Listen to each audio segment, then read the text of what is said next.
G'day listeners and welcome to another episode of the Scouting Australia podcast powered by Australian Property Scout Buyers Agency. I'm your host, Sammy Gordon, and once again, guys, back by very, very popular demand is Mr. Magic Mike Mortlock. Mate, welcome back to the studio. How are you? I crashed your servers, didn't I? You did. You just, I'm really sorry about that, but it's just when I get on a show, it's people write in. Mate. I'm a man of the people. Mate, there's the old saying of send it, and you literally sent it. People just love legislation. What can I say? Mate, you love depreciation, talking numbers. They do. Yeah, mate, it was very good. We had a lot of people writing in, asking to have you back about some different things. You and I have been talking about a few different things, and I want to jump straight into it, man.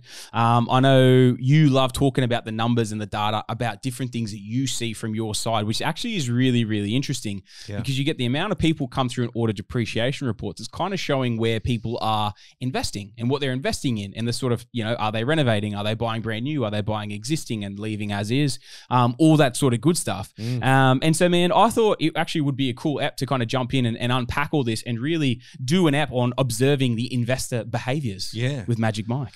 Some people even have to pay for this, like because I share some of this data at industry Who pays conferences. For this? Well, accountants. Right? It's a night out for them, right? No, that's good, mate. Well, man, I appreciate it, and I'm sure the listeners appreciate you jumping on, sharing a bit of gold with us today. So I think the biggest thing, man, I would just love to ask just straight off the bat is what's the biggest thing you're observing? Obviously, what are we in now? Late. We're in the final quarter of 23. We're very, very late into the year now. Man, what are the biggest things you've observed over the course of the year? Really the things that you're observing now that you're watching, trends with investors out there. The two big trends, and they're kind of correlated, is the distance people live from where they invest. Okay. So do people buy around the corner? Yep. Do they buy interstate? And also, which states are they buying in? Okay. So that's something that we track. And why I get really excited about the data is one, because I have no social life. Two, because the data doesn't stay with me. You got me there. That was a good Stay one. with me, Sammy. The second is because this data doesn't exist in other places. Okay. So some of the data that we release, you can't get it from CoreLogic or REA because we ask unusual questions, just sometimes for fun, but mostly because with a purpose. With a purpose, right? So when you get a depreciation schedule, we will ask, have you ever occupied the property? Have you ever lived in it? And if you have, when did you move out? No one else needs to ask that information. It's not really relevant to policy or anything like that. It's not collected elsewhere. So we get that information. I think if you're looking at it from a small percentage, like for a lot of people from a small percentage, it's not really going to give people that much intel, to know that. But I think with the volume essentially of what you guys do with the business and what you essentially depreciation reports right around the country, man, I think you guys see it in a really large view. Like it's a really cool big snapshot that people would get to see from that as well. So that's why I actually find it's quite interesting, really kind of diving into it and digging into it from that perspective, man. So that's cool. Yeah, the data gets better every day.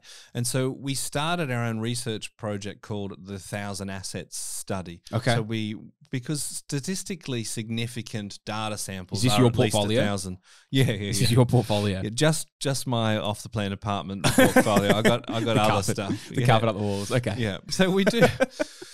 We do a 1,000 asset study. We're actually due to release that fairly soon, and we're going to share perhaps some of that data hot off the press, exclusive for whatever the show this is called, listeners. Scouting Australia podcast, mate. I get the Australian and the...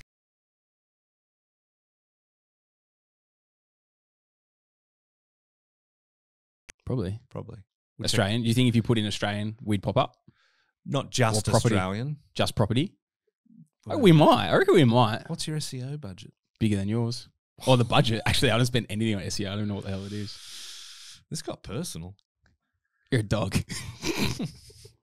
But not a grey dog.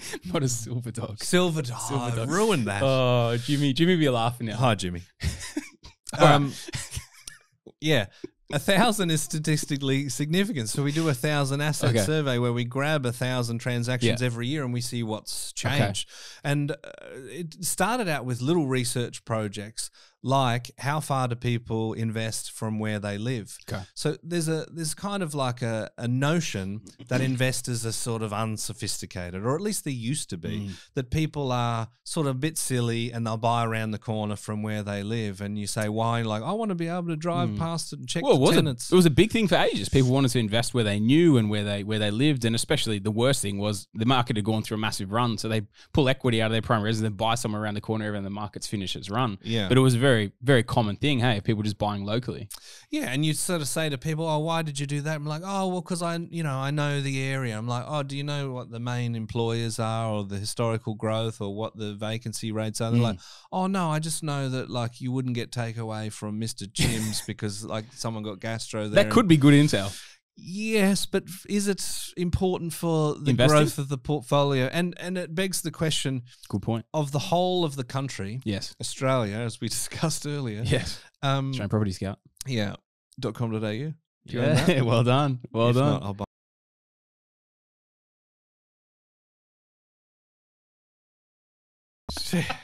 Leave that in. What are the chances that you happen to live in the best suburb for capital growth prospects in Australia? Like very low. Just luck. I think it's about 1 in 15,000.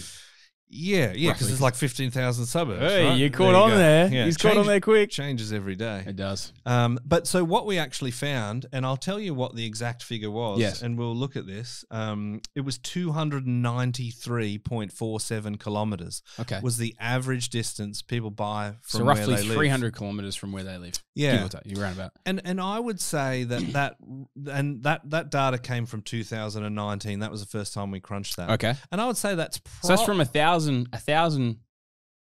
people. Yep. Research. Okay. Yep. Very interesting. Yeah, that was the average.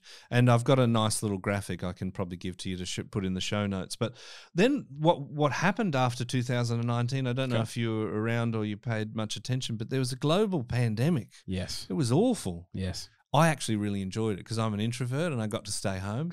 You know you're an introvert when your social life doesn't change during a global pandemic. For 2 years. Yeah. You go, so what happened? And all these extroverts are like, oh, I can't go out. And I'm like, oh, that's bad, is it? It actually jumped to 599 kilometres. A massive more than doubled. Jump. Yeah, massive jump. In 1 year. Yeah. So that was actually, that data sample went over 2 calendar years. So 2020, 2021. Okay. So. Oh, okay, 2020. I thought you said 2019. 2019 was the first data. That was the 297. And then it went to 599.09 if you don't mind. Why did that happen? Firstly, I don't have the answer. Secondly. I do. Yeah? Well, I've asked a lot of people, and I think you are part of the reason/problem, depending on the question. You're calling me a problem. Yeah. You're a pest. Thank you. I'm here all week, as we discussed on the previous show. Well, obviously, right, like during COVID, I mean, I'll let you dive into your thing in a second here. Yeah. But obviously during COVID, the idea of investing became huge, and buying your own home became huge. But that's not an investing side of things where obviously your numbers are coming from. So a lot of people were buying their own homes, obviously buying up a lot locally, but then everyone looking to invest. If you couldn't get out and go around and go to your local bloody open homes and all the rest of it anyway, or go buy in the next council over, just because it's close and you think it sort of thing, it starts broadening the horizons. And I knew a lot of, we actually started up after COVID. I probably should have started it during, but a lot of podcasts and whatnot went really big and whatnot. And from an investing perspective, so people for looking for these different avenues of, well, what can I do with my money? I can't buy a car. It's a 4-year wait. Can't go overseas at the moment for the next 1-2 years. And maybe I can't buy locally, or maybe I already own locally or whatever. And so it really opened the door to more and more people looking and buying further and further afield, whether they're doing their own research or, which I think you were just about to lead into, is working with a buyer's agent that is going to open their eyes to borderless investing and investing further away from where their own backyard is. And I think that's a big game changer because, like, so often, people will just buy in their local market, which majority of the time is wrong. Like 99% of the time, it's the wrong place to go and buy a property. If you go target capital growth, if capital growth is what you're targeting, maybe for your strategy, buying local, if you're a builder and you can renovate super cheap or build cheap, it's a different story. Yes. We're talking about the average Joe and the average mum and dad investor. You're not going to get your biggest return 99 times out of 100 buying locally. You're going to be going and finding a different market somewhere else that has a better chance for growth. So, man, that's crazy that literally in like a 1 to 2 year turnaround, that distance has gone from, call it 300 kilometers as an average, and now it's gone to 600. It's more than doubled in that time frame. That's crazy. But wait, there's more. Okay, hit me. The 2023 data set, or 2022-23, because it sort of spilled over the financial year. Yeah. It jumped to 857. Whoa. And I've got news for you, Sammy G. That's nearly it. Yeah, go on. We're going to release an update in this soon, and I can tell you it's going to be over 1,000. 1,000 kilometers. Yeah. Now, why? Because, well, I mean, you answered the question that I said I didn't have an answer for. I mean, no one has the exact answer. It's only anecdotal. Yeah. It's qualitative Okay. if you're playing at home. Okay. But like those are all perfectly viable reasons. And the reason why that data, I think, ties into what we prefaced before is how far are people buying from where they live and which states are they buying in. That's where the data really connects, because we looked at where people were buying in the first quarter of this year. Yep. It was for a press release where we were looking at interstate migration stuff. Press release we didn't actually do, but I kept the data because it's interesting. Wow. Why didn't you do the press release? I don't think Did you do it and no one turned up? I'm not talking about like that time I hosted the Mike Mortlock, special spectacular Granny party. Yeah, the granny party.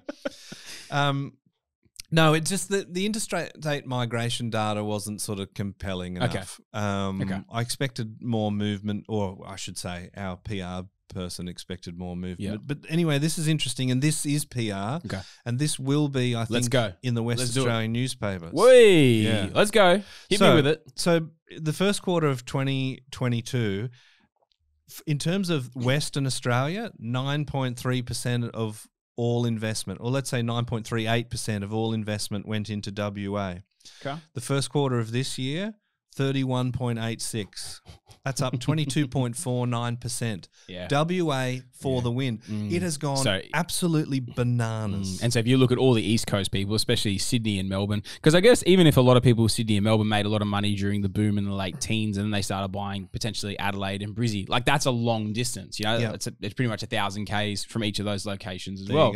So that tells a story. But then when you start throwing in WA, we start talking 3,000-4,000 kilometers. It definitely starts painting the picture as to why that's stretching out so far now as well. We had a couple. That's wild, man. So like literally almost a third of all transactions from investors at the moment. This is based on 1,000 people. Yeah. Or is it based on all reports? This is actually more than 1,000 people in the first quarter of this year. Okay. The exact sample size, I'm not sure. Okay. But it's telling. Okay. That is big. Enough. Yeah. That is big. We actually had someone invest 16,000 kilometers from where they lived, and we realized, we better sort of solve for international buyers. We cut them out. Okay. They blew the numbers. Bastards. So these are, so that's a long walk. It's a long walk. Yeah. So these are, I mean, most property investors, I think it's probably fair to guess, are going to be East Coast based. Yeah. Right. I mean, so that's where the population centers are. Yeah. So if you go to WA, like, I don't know, 3,000, it's a bloody long way away. Like it shouldn't even be in Australia, really. In fact, they brought that up themselves. There's a story about them not wanting to be part of the federation. I love Perth. Perth's a mad place. I think it's pretty. Yeah. That's nice. And I can't shit can it on this show now because it's like a third of our tax depreciation business. You heard it here first. For those 31.8% of you, if you want to move on to a different depreciation expert, I can put some different names in the show notes. Thanks, Sam. No, it's always good to set fire to my reputation and revenue. Oh, mate, absolute pleasure. Absolute pleasure. All right, mate, anything outside of that you want to discuss from that point of view? Obviously, a lot of people investing more borderless. WA looks like it's seeing a fair bit of traction. I'm pretty sure probably SA and Queensland are seeing a fair bit of interest at the moment as well. Well, Queensland has suffered in the last little while. It had been very popular. It was the number one state in our data for a long time. But you're pointing at me in a knowing way because I'm going to talk about data. Do you remember you would remember the land tax legislation? I was going to say Palaszczuk, yeah. That was, I think, 98 days that was legislation for. 98 horrible days.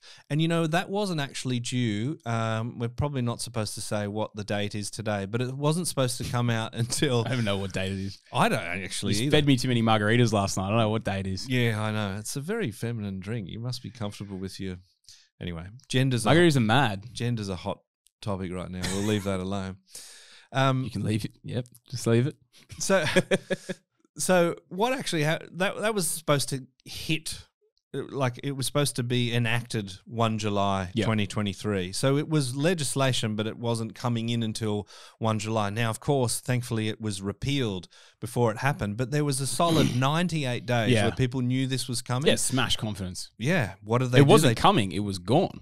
Well, what are you talking about? That change was actually in. It was passed. It was legislated, but it was coming in the sense that it was only going to affect you from 1 July. Yeah. Oh, okay. Right. Yeah. So people voted with their feet, with their buyer's agents. I don't know.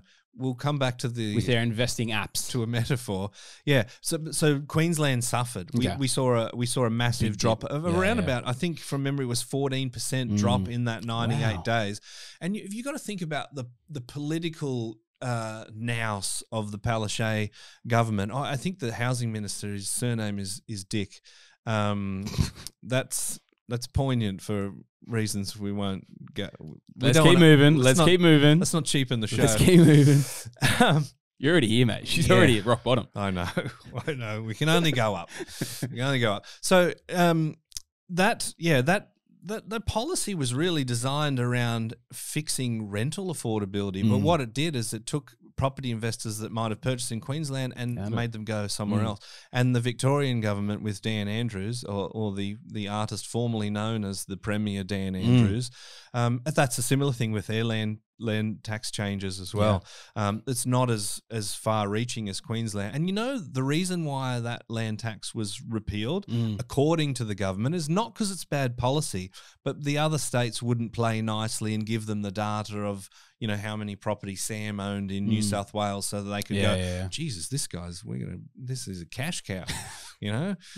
So that's horrifying to me. So Queensland was always popular. And I think I was talking to a data science guy. No, I didn't mention the name in case you have to cut him out. Because, you know, I'm about to cut you out in a second. Go on. Finish your story.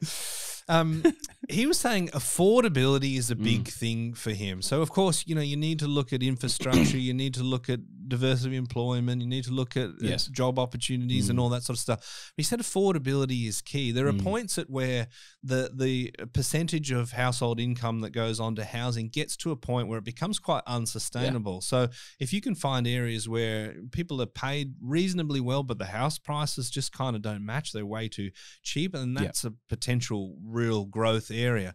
And you think about, if you want to buy an investment property in Sydney, you sort of need $1 million. But like you look at Perth, for example, it's I think the second cheapest capital city after Darwin. No one wants to invest in Darwin because it's too LNG, if that's a word. No, I'm with you, man. Like, it's a huge data point that it's actually massive with what we do as well from an affordability perspective. It is super relevant, literally, in the game. It's if a market doesn't have affordability, it literally does not have room to grow up in terms of a ceiling. It has reached a ceiling from that end. And certain pockets of Perth still have room to go, and it's gone crazy, as some of your clients no doubt have appreciated. That's true, mate. It's very true. Man, something I would like to ask you as well, I don't know if you even have the data on this. Maybe I'm asking the wrong person. We'll find out. In terms of buyer activity this year, speeding up, slowing down. I thought it would be a year that it would quieten off. I just thought it would be a year that would be a little bit more abated, you know, people not going as hard as they have been. But it seems to be, I mean, just from Australian Property Scout perspective, we've been seeing a lot of people, and in a lot of really good, solid locations, there's a lot of heat in the market still. And I think a lot of that is drawn from extremely tight stock levels at the moment. Stock is very, very tight. If we go back to Perth, for an example, it historically sits around 12,000 listings on the market at any one time. It's currently sitting at like 4.5, sub 5,000. So you're literally down 70% on stock compared to normal. But man, I'm very intrigued as to like what you guys are seeing from your point of view as well in terms of actual buyer activity out there as well this year. It's it's kind of useless for me to share what's happening with us because of the time that it takes for people to get in touch with us, right? Because they might settle on a property. So you don't have that data point? No, but the ABS has Give me that something data. else. So we look at investor lending, right? Okay. Because that's a pipeline indicator of Yep. our business. And I've been looking at listings as well. I mean, we haven't had a spring selling season for 3 years, something like that. We're now sort of nudging up toward close to the 5-year average of listings. However, the listings are getting absorbed so fast that nobody seems to have noticed that they're here. Yeah. Right. And, you know, Nerida Conisby, the economist, she's basically saying, like, these listings aren't necessarily going to dampen prices. Because there's still so much demand, and it'll be a tale of two cities or, you know, 16, 15,000 suburbs, right? So it just depends on where you are. But investors, you know, they're still not where they were 5 or 6 years ago, but investor lending has upticked a little bit. And I think as interest rates start to moderate, which, you know, depending on when this is released, I could look stupid or like a genius. There could be another rise. I think Michelle Bullock, the new governor, would love to start her tenure with drops. Yes. I mean, isn't that a hard thing to take? We've got the new Qantas CEO, we've got the new RBA. Like, obviously, you didn't. You mean new Victorian Premier? Yeah, I know. Some tough gigs. Mate, there are some very tough going gigs around at the moment. Yeah, so look, I think investors will come back as long as the political sentiment starts to die down a little bit, because I think people have been demonized as property investors for far too long. Yeah, that's true. You know, it started at the first Bill Shorten election. There were 2 elections where they attacked negative gearing, and then we had the Banking Royal Commission, we had the APRA intervention. You still pay more for a loan as an investor than you do a principal place of residence, right? Yeah, 100%. And then the states have been attacking property investors because they're seemingly easy targets. So I think the states need to calm down on that to try and fix this rental affordability crisis. But yeah, the people that have money at the moment are recognizing the opportunities. I think the interesting thing that I think is going to be playing out as well is obviously the government is going for a very, very heavy push at the moment for immigration. I've seen a lot of people lately coming out saying, like economists and whatnot as well, saying we need to slow this rate of immigration or this housing crisis is going to get a lot worse before it gets better. Because what's going to happen obviously is if let's say 300,000-400,000 people flock into Australia in a calendar year, they're going to live somewhere. They obviously, the vast majority of those can't buy in the first couple of years if they decide to stay. So that's immediate pressure on the rental market. Pressure on the rental market, rental prices go up, vacancies drop, rental prices go up. People like Australians or Australian residents that can get lending jump from rentals into housing, and then bang, it doesn't slow. You know, it doesn't slow. It doesn't stop for a long time. And I think the fact that the government is looking to still push this pretty hard for the next 3-4 years on that front. The fact that build prices have gotten so expensive and people aren't really looking to build at the moment, except for maybe Granny Party over here. You know, it is quite expensive to build now. So unless you're building with a specific purpose, it's not really stacking that much to build from an investment perspective anymore. So I think a lot of this is going to slow. It's only going to exacerbate the problem for the next few years as well. So it's going to be very interesting to watch it play out, man. Yeah, I agree. I mean, interesting, for you and I, for a lot of people, very frightening, right? Because we're going to see increases in things like homelessness, right? Like, and I think that the state governments have really got a lot to answer for in their inability to solve this crisis.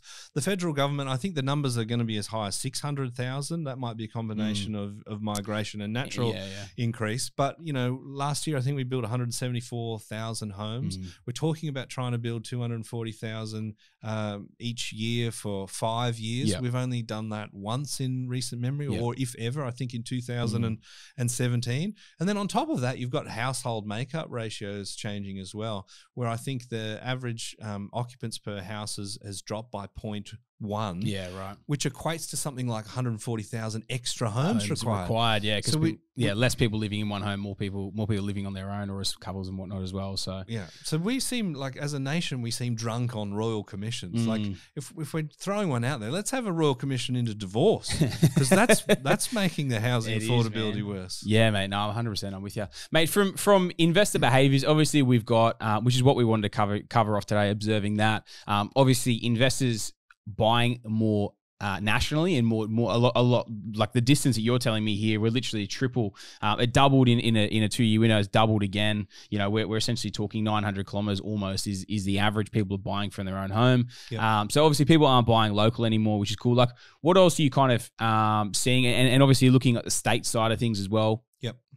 Queensland dropped off. Sounds like it's picked back up again. Perth is a flavour of the month at the moment as well. Is there anything else from a behavioural perspective that you're witnessing out there in the markets right now as well? Well, if you think about new versus established, new properties as a percentage of the residential work we do peaked at 49.5% in 2018, 2019. Really? So that's huge. That is nearly half 50%. Yeah, that's crazy. Now, the recent data, we haven't crunched that. The last time I did it, it was low 20s. It might even drop a little bit less than that. Okay. So that just sort of goes to show that like investors are actually a strong driver for the creation of new homes. But the as you say, like the marketplace is not good for developers right now, and the government can say we're going to build these. What, like the government's going to build them? They're not doing social housing anymore, right? They're expecting the developers to do it with arduous planning issues, with construction costs where they are, with labor shortages, and that's kind of the economic dance that we've got, right? Like unemployment rate was too low from a productivity point of view. You got to be careful how you say that, because that smashed avocado guy said it in a very sort of unhumanistic way and got a lot of hate mail about it. But our listeners are good, bro. They can handle it. They can handle it. They got thick skins. Yeah, right. No, but like, Gurner basically said that people are getting paid too much for doing too less, and productivity is suffering. And when unemployment is really, really low, you get people doing jobs that they're probably not hyper skilled, and there's no competition for that, and you know the bargaining sort of changes, and that's why we saw an increase in wages that's bumped up inflation in the last little while. So we do need more people because we do still have a skills shortage, but it's like, where are we going to house them? We're not building properties quickly enough, and you can't just go, all right, over to you developers, and they're like, well, we're not going to do it for a 6% margin, and we're not going to do it because you're taxing us to within an inch of our life, or because the local council's impossible to deal with. There's a lot of changes that are going to need to come in place for that to really open up, because exactly like you say, it's there's so many different layers to it as to why they're not building at the moment. I know a lot of developers like shelving plans as well. Like, why are they going to build on tiny margins when build costs are increasing? Obviously, the cost of debt is massively increasing as well. There's no great incentives around doing it, and they've got to battle with council every time they're trying to do everything as well. It's a funny thing, and I know I laugh kind of about the granny party side of things, but I saw it was literally a day, or it might have been the day of, or a day before or something, when Dan Andrews, he posted this thing about we're going to make getting approvals for grannies and tiny homes and stuff in Victoria so much easier and all the rest of it. All these people sending it to me and going, oh, can we do grannies now in Vic, or is this something we could potentially do? And it's just the approval process has been made easier, but they're not increasing the housing supply because you can't rent them separately. So like and some people are a fan of granny strategy, some people aren't. I personally am a fan. If you do it correctly, it can be an extremely powerful cash flow strategy. But if you look at the states, and SA is another one that doesn't allow it, these states that don't allow secondary dwellings to be rented separately, it's like little things like, it's literally little things like that. Because you think about it, the amount of people that own property in Vic, if you change those granny laws, there's probably maybe 100,000 dwellings that would come up for rent in a 3-year window, for people being like, well, yields in Victoria are shit. They're increasing a little bit at the moment. It's actually going through a little bit of rental growth, but they're overall, they're pretty average. But I can build this tiny home, or I can build this granny, and now get an additional income and still hold that property that I wanted to retain and hold. And I think, even people who were potentially looking at subdividing something, maybe the numbers don't stack anymore, but I could build a granny for half the money, not have to pay the full infrastructure charges and all the rest of the bullshit that goes with it. And still be able to get a really good rental return or something like that. I'm not saying it's the answer, but I think like they need to be starting to look outside the box at these things, and like that thing of tiny homes and allowing them faster D8 mad. But if you can't rent it separately, it's not solving a problem. It doesn't create extra supply. No, we've got international equivalents where in Auckland they changed the planning legislation. So your typical 600-800 square meter block, they would sort of give a blanket approval to say it's 3 by 3. 3 3 dwellings, no more than 3 stories, Yep. and just kind of loosened it up. And I think they created somewhere between 30 and 40,000 new dwellings in a short period of time. Right. And rents came down to the point where it was nationally very significant for them. But then, of course, you've got I sent that article to a friend of mine, and they basically said, good luck with the NIMBYism that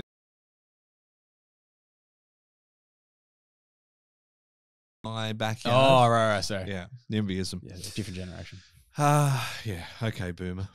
That's me. I'm not a boomer. Like, I'm old, but it was implied. And in a mean-spirited fashion. No, in a jesty sort of way. It's always similar era of Big Jimmy Ibrahim, I think you are. Really? Yes. Big shout out to the silver dog. Right, got it right. I kept screwed it up last time. Yeah, the grey dog. The grey fox. The slower I said it, the more... You just sound like you're asking a question, but... I know. Yeah, because people don't want development. They're like, okay, well, I live next door to this place and I don't want 3 dwellings to go in. Well, okay, it might not be it might not be about what you want anymore. It might be about, well, how many homeless people are you happy to walk past on your morning commute, assuming you walk to work?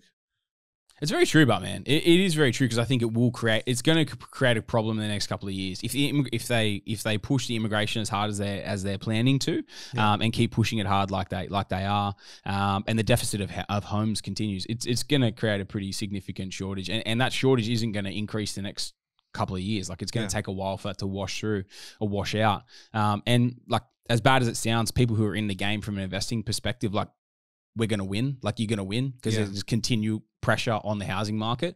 But it isn't a great thing for the people who aren't. So, yeah, man, it's going to be a very interesting thing to watch play out. Yeah. And I think that the only way that property investors aren't going to win is political intervention. Sorry?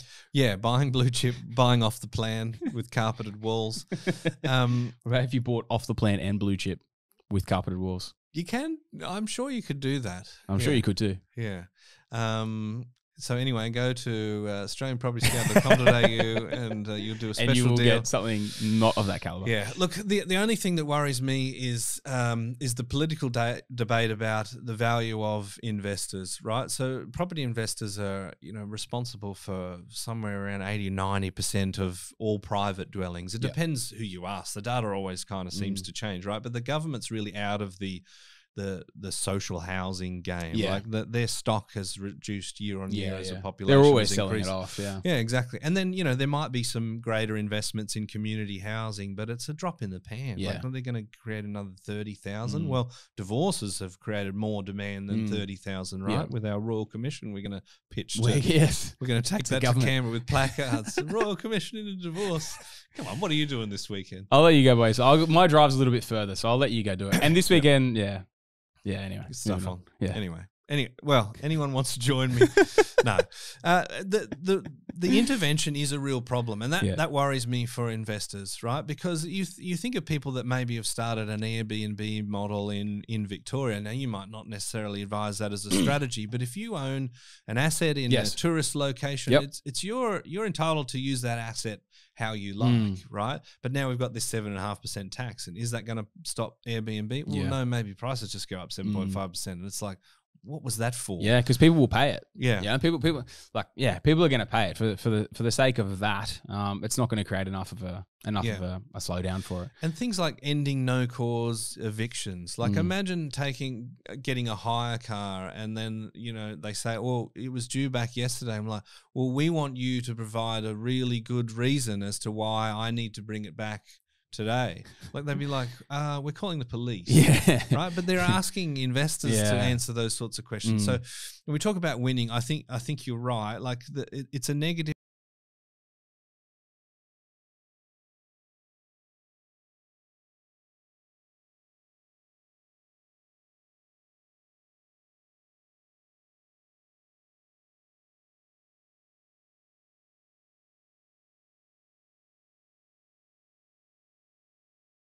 overall perspectives from the Mr. Depreciation Man himself? We're going to share some more stuff later in the year. We've found a lot of people spent a significant amount of money on renovations. We know that people that live in their property before they rent it out is around about a quarter of people. Okay. So that sort of speaks to accidental investors or maybe upgraders that are keeping the property. So as an investment, that begs the question, how sophisticated are they as investors? What sort of strategy do they have? And that's where I think a lot of people really need advice, because like being an accidental investor might be sort of great, but should you actually hold that, or is it better to sell that and move somewhere else? Of course, there's costs going in and out and that sort of stuff, but I think we'll probably leave it there. Yeah. Well, mate, it's always a pleasure having you on. Mate, I know you're laughing about the margaritas. We're going out for some good steaks tonight. I'm going to feed you a couple of margaritas and I expect you to enjoy them. Okay. That's horribly threatening, yet sounding enjoyable all at once. It will be enjoyable. I know the margaritas and I know the steaks. I was warming you up about the steaks, how good they are. Really? They aren't warmed up, to be clear. But, mate, thank you once again for jumping on, sharing a bit of wisdom, mate. I like diving through this sort of stuff with you because, obviously, the investor behavior side of things, you see it from a very different spectrum and from a very different angle to a lot of people that are out there as well. So, mate, I appreciate you jumping on, sharing a bit of gold, going through a bit of data points and whatnot and what you're witnessing, mate. So thank you once again for coming up to sunny old GC. Funnily enough, we got interrupted by a massive storm that popped down a second ago. Hail and everything. But I'll still call it sunny. Sunny old Queensland. Perfect one day, hazardous the next. No, it's a pleasure. Thanks for having me. Mate, it's an absolute pleasure having you on. Listeners, I hope you enjoyed the show. As always, if you took some great value from it, anything that you think anyone else would also take some great value from, please send it on as always. And we are charging with the testimonials and the reviews as always. If you're enjoying it, please jump on there, leave us a 5-star, let us know what you think, and we'll see you all very, very soon.